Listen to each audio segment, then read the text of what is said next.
Ladies and gentlemen, William Barr is essentially giving President Trump the authority, or at least he's backing him up, pertaining to immunity. White House to assert immunity claims over ex-McGahn aide. House Democrats are planning legal action against former White House counsel Don McGahn to force him to testify. He doesn't have to testify. Where's President Obama's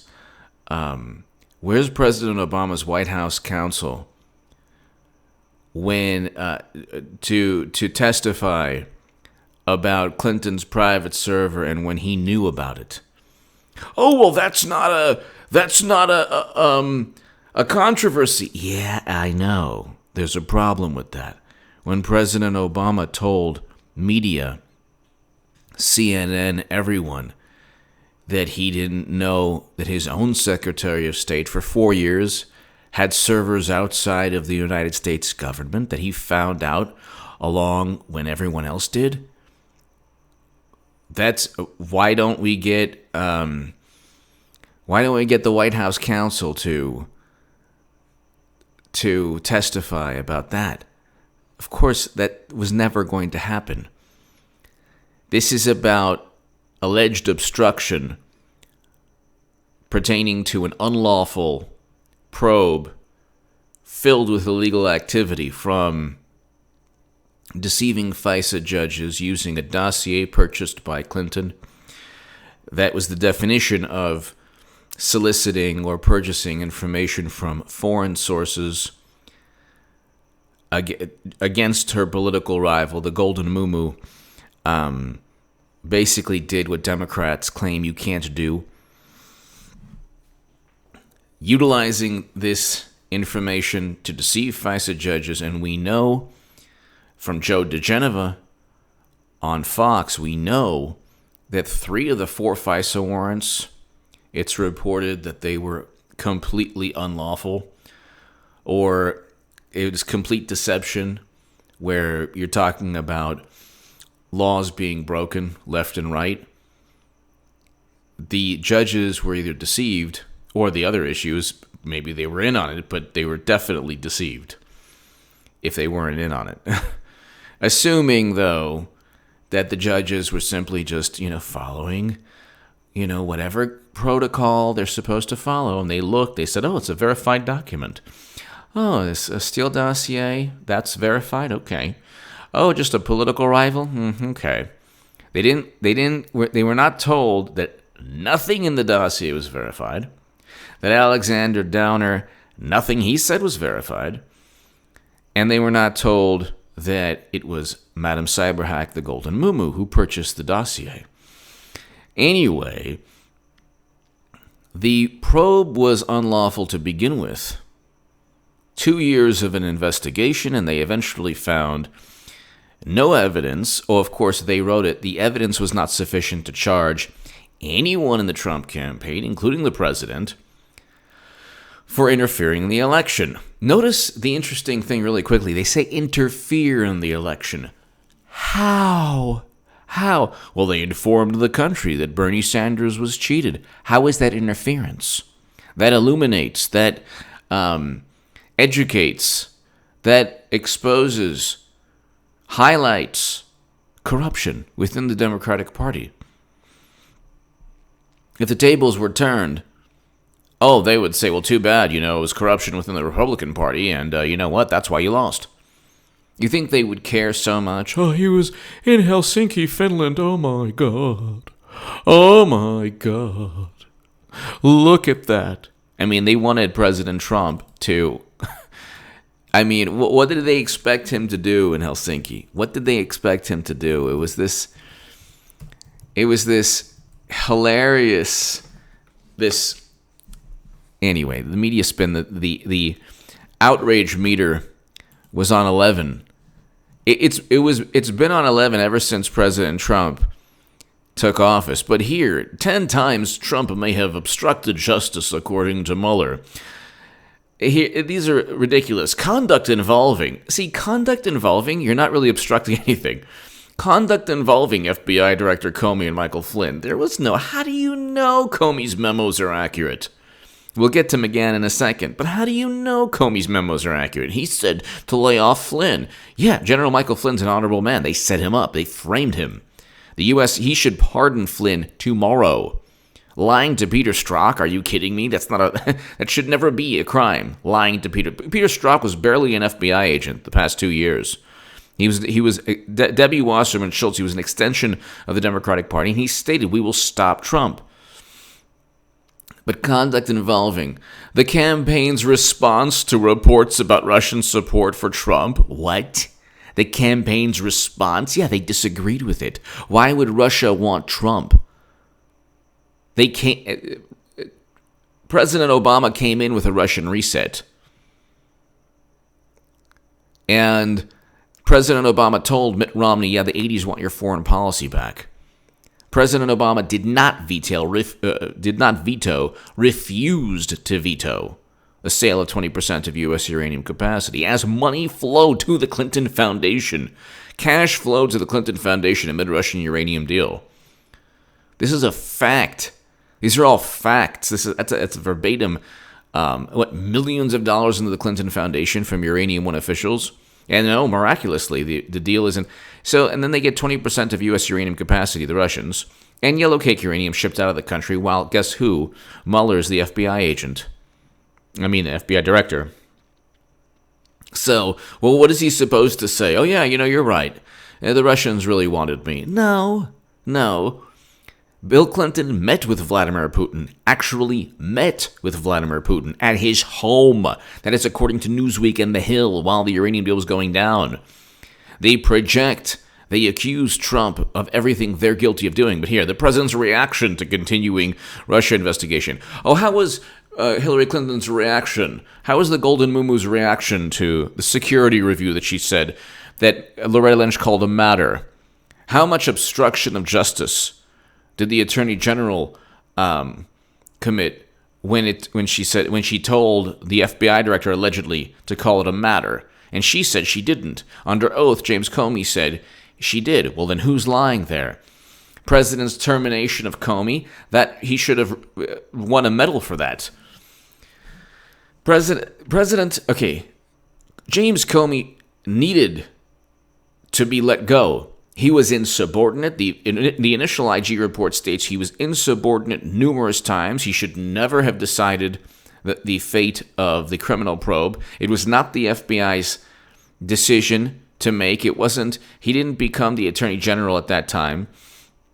He was the FBI director, and the FBI director can't decide whether to indict somebody. It's the Department of Justice. It's the Attorney General. Thank God we have William Barr. With Sessions, we had an extension of the prior administration. But he was insubordinate numerous times, the IG states. He should have been let go. If you're insubordinate in any job, you're let go. Efforts to prevent public disclosure of evidence. None of this, this is all nonsense. Further efforts to have Attorney General take control of the investigation. Nothing, first of all, even if he did fire Mueller, it wouldn't have been obstruction because it's not an investigation where anyone committed any crimes aside from process crimes. They utilized the weight and the political influence and power of the United States government, started an unlawful probe, and said, you better tell us the truth about everything. And they nitpicked to the point of absurdity. They got George Papadopoulos on an email that he stated that it was an email that he forgot about regarding Mifsud. And then with Flynn, we don't even know. They say, oh, he lied. Well, the FBI agents here, why should we trust them to begin with? You're talking about Peter Strzok. You're talking about other FBI agents who, by the way, had their emails and text messages exposed, anti-Trump bias, and they were involved in setting up and framing Papadopoulos. Carter Page, nothing. So then we have here efforts to have Don McGahn deny the president had ordered him to have the special counsel removed. So what? So what? This is why they want President Trump's attorney, the White House lawyer, one of the White House attorneys. The Mueller probe, they're under the assumption, all of these people in media, all of these people in the Democratic Party especially, but media, they're under the belief that it was completely above board, that it's an absolute certainty that Russia hacked the DNC. The United States government has never verified. When in the Stone hearings, when the prosecution, the government prosecution says, well, we've independently verified it. How? They say, well, the government has a source. How? Who's the source? It's always trust us if you know what we knew. If you knew what we know, you would think differently. Well, how did they independently verify anything? The ODNI and DHS reports, there are two intelligence reports that were conducted prior to the Mueller probe. All three, the ODNI, DHS, and the report, do not state with certainty that the DNC servers were hacked. And guess what? The indictments of Russian intelligence officials, guess what? For hacking the DNC are based on Company 1. CrowdStrike is Company 1. So, efforts to have McGahn deny the president had ordered him to have a special counsel removed. How is that obstruction, first of all? If they believe in the sanctity of the Mueller probe, if he asked his attorney to fire Mueller, which, by the way, would have been his right to do as president, Mueller was under the executive branch. He didn't do it. He should have done it, actually. And he should have declassified everything right away. But you know what? He's playing a long-term game. He's probably right. All of this will hit a crescendo around election time. Now, really quickly, I always get... The IG report is just going to list intent and evidence of criminal corruption. Very likely will be lukewarm or kind of milquetoast. It could be an amazing document. We'll see. But efforts to have McGahn deny the president had ordered him to have special counsel removed. So what? The eighth instance concerns Mr. Trump's efforts to get McGahn to dispute press accounts. That's fine. That the president had instructed him to try and get rid of Mueller. Who cares? Maybe there was a difference of opinion in terms of the press account and what really happened. In early 2018, Mr. Trump told White House officials to tell McGahn to rebut the stories, but McGahn told the officials the stories were true. How do we know this? That Mr. Trump then personally appealed to McGahn, telling him in an Oval Office meeting to deny the reports. In the same meeting, the president also asked McGahn why he had told the special counsel about the president's efforts to remove special counsel and why McGahn took notes of his conversations with the president.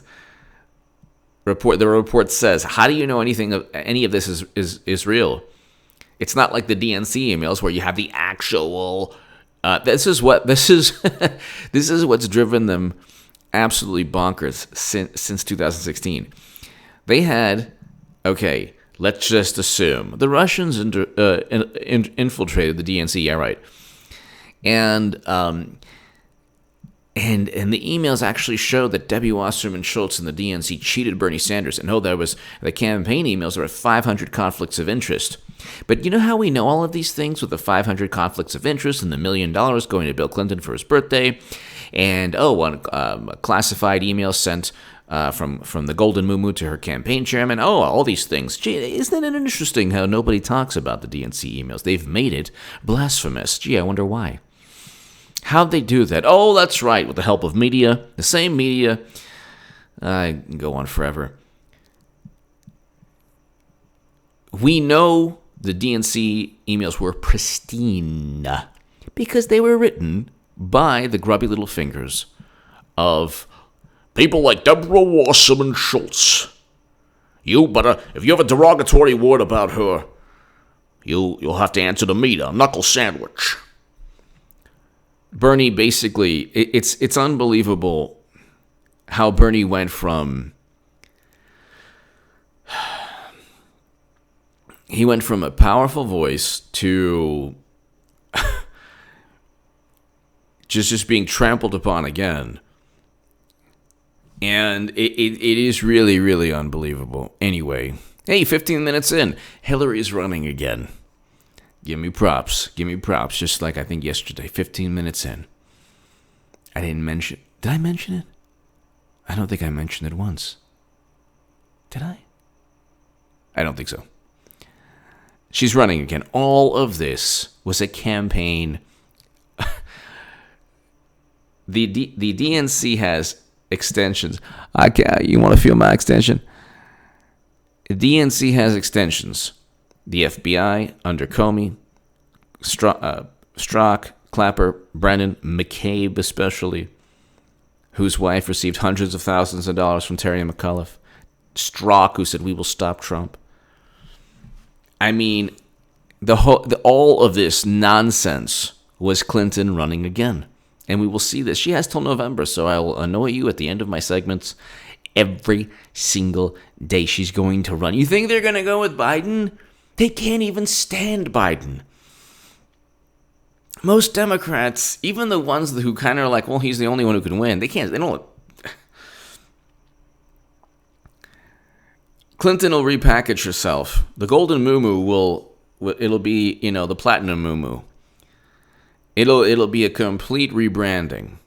You'll see the golden muumuu on different shows more often. You'll see her on radio shows and late night, and it'll be like, oh my God, this is a side of the person who helped destroy Libya alongside the we've never seen before.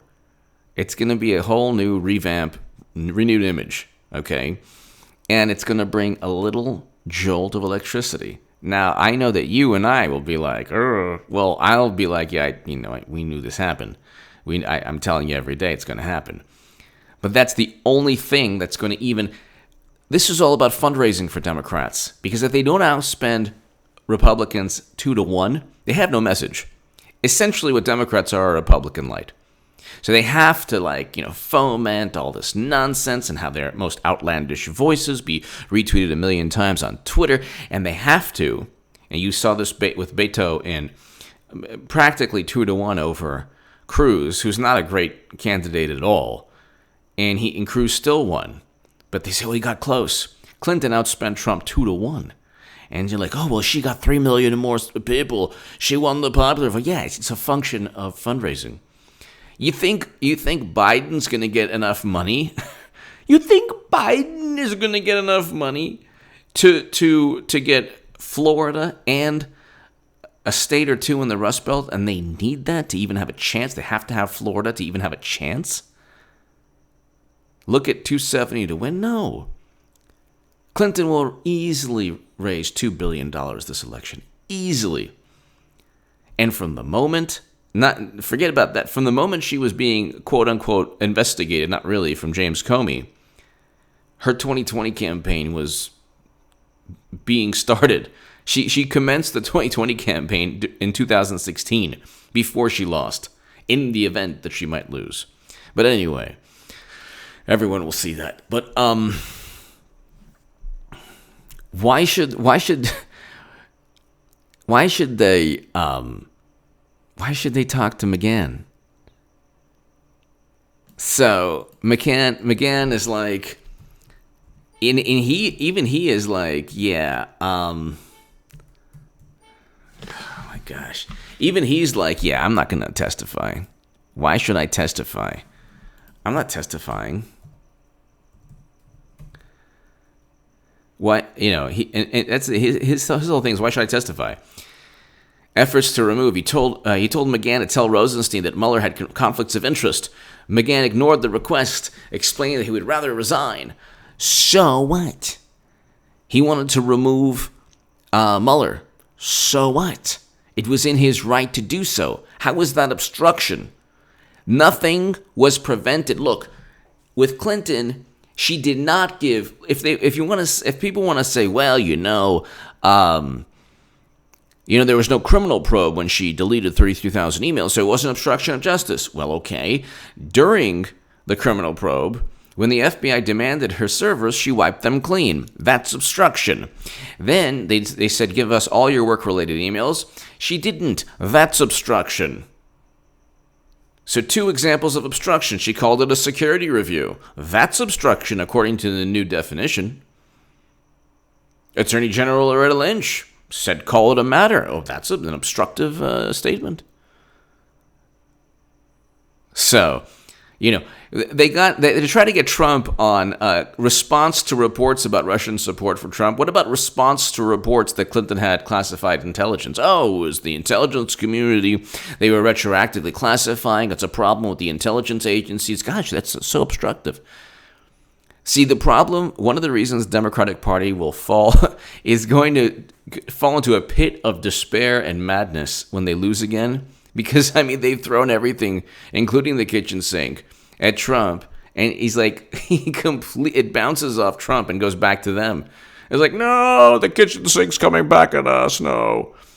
Everything, it's like this boomerang type of political inept propaganda spin, where every time they try to go after Trump, it turns back on them. And think about it, ladies and gentlemen. Think about it this way. They have every single conceivable advantage. No, think about it this way. This is really important. They want to get McGahn. They want to get Don McGahn. They want to get Don McGahn because possibly Trump told him to fire Mueller, which he didn't.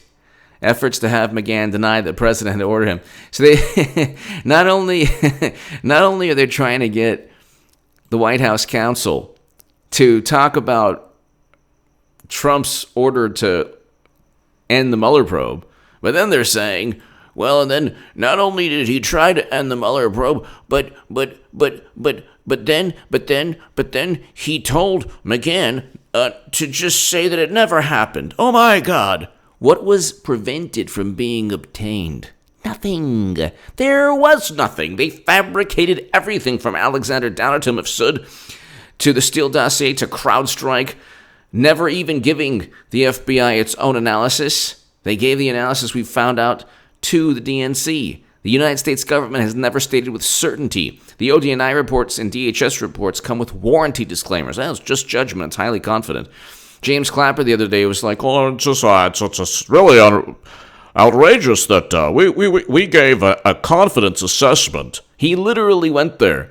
He's like, "It's a confident. Well, you know what? It's not my problem if the whole planet, if all of Twitter said it happened, and I said I was confident. So I'm in a legal sense, you can't do anything." This is a guy who, in a legal sense, committed perjury. That's a whole other story. Years back, got away with Brennan. But anyway. So they want McGahn to testify. McGahn's not going to. He's like, "I'm not going to testify. You're ridiculous." Attorney General William Barr is like, "Bring it on. We're not going to." President Trump has the right. He hasn't committed any crimes. The Mueller report already exonerated Trump. Not in the minds of Democrats, but in the minds of every rational person. He's completely exonerated. The obstruction issue is a joke, because we're finding out now every single day the probe was unlawful to begin with. And guess what happens when you conduct a probe that is unlawful? Oh, yeah, it's U.S. Code, the 18371 statute. Yeah, you committed crimes. Sorry. Thanks for playing. But you committed crimes. Comey, Strzok, McCabe, Brennan, Clapper, all of them. So you're going to see a lot of people indicted. All of them or some of them. And then eventually when Clinton loses, she'll get indicted. But, really quickly, they have every single possible conceivable advantage. All of Twitter, they basically have. Twitter's like a liberal Democratic Party echo chamber. They have all of Facebook. I mean, if you're conservative, it's game over on social media. If you're a Trump supporter. They have late night. They have MSNBC, CNN, the Washington Post, the New York Times, all the regular stations, ABC, CBS, NBC, pretty much. They have generally most newspapers. Essentially the entire media, aside from Fox, and they can't stand that. They're like, the president is just enamored with Fox News. Like, well, can you have one?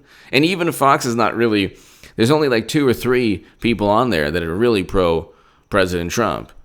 The rest are like, well, there's there's a bunch of shows, but there's one guy I can't stand, one or two. But anyway,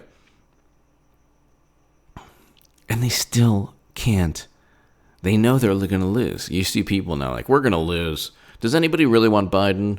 1/3 of voters want Bernie to drop out. And it's like, the others, they don't have any chance of like overtaking Biden or whatever.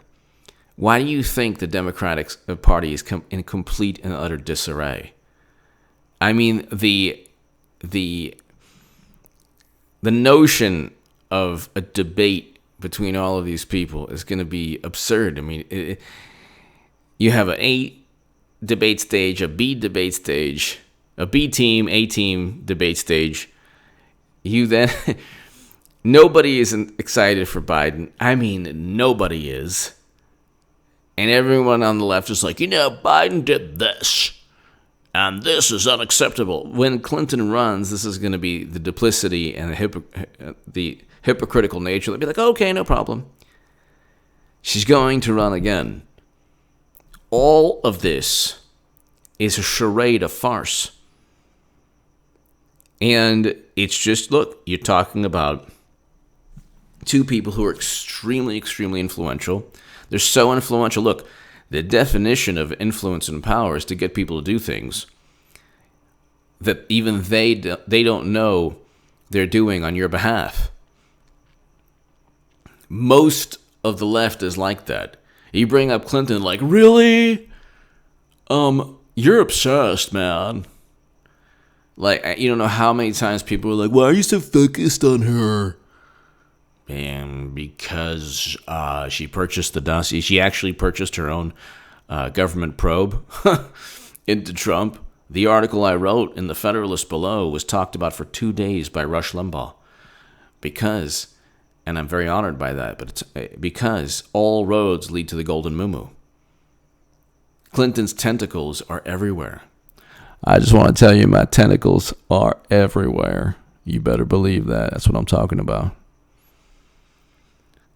Give me your thoughts below. It's important to, I know that, look, Don McGahn is not going to testify, and President Trump's going to claim immunity, and as he should. You can't, after a probe is over, you can't go ahead and you have egg on your face. There's no evidence is not sufficient. Really, there's no evidence for any criminal charges. He didn't work with Russia. We still don't know, and this is an absolute fact. If you read the ODNI and DHS reports, the United States government has never stated with certainty, nor has it confirmed. A confirmation is stating with certainty this happened because the United States looked at servers. They didn't look at the DNC servers. So the lawyers during, the Stone situation are like, well, we've independently verified. No, they didn't. And they brought up that, well, we indicted Russian intelligence officers. That doesn't mean anything. Company 1 was part of the indictment. Read the indictment. Read the ODNI and DHS reports warranty disclaimers. So, anyway, give me your thoughts below. If you want to support my voice long term, my Patreon is below. In the pinned comment. But think about it, ladies and gentlemen. They have every single conceivable advantage. They had every single conceivable advantage. They lost. They will have again every single conceivable advantage, and they'll still lose because the country is doing well. Foreign policy is a lot better. People are like, oh my God, I can't even bring up certain issues on YouTube. Believe me, I would bring up so many different issues, but I can't because I want, I have a long-term, goal. We're going to have the live stream of all live streams on election day in a year and a half from now. President Trump's going to win. Now, what the Golden Muumuu puts the country through, that's the question mark. The election season's going to be a repeat of 2016 on steroids. It's going to be fantastic. It's going to be fantastic. And I'll have to. I think I'll patent the phrase, copyright the the phrase. You remember the Silence of the Lambs? Okay, so it'll be like the election season will be essentially that part of the movie, except it'll be the country puts lotion on itself, and the country will do what it's told. I know that's morbid, but that's how it's going to feel as a country. This election cycle is going to be too much for. It's going to be so much negativity, so much nastiness. But just remember that it's all a facade. It's all a show. It was predetermined in terms of Clinton running a long time ago. None of these people have any plans to really win. Biden has no plans to. Are you kidding me? But you're talking about Tales from the Crypt with a facelift and Botox. You're talking about, he needs to relax. Like, he needs to relax. He needs not to, this can't be. They cheated Bernie in 2016, but suddenly 2020, they're going to have him. How does that work? So Clinton's going to run again. Ladies and gentlemen, thank you so very much for sharing my videos and my segments. Election season essentially has already started. Every day that goes by, Democrats are like, what do we do? This is crazy. This is horrible. And then, by November, you'll see, you want me to run? Or, I'm here. Why aren't I 50 points ahead, you might ask? Give me your thoughts. Thank you so very much. Check out my segments today. Thank you.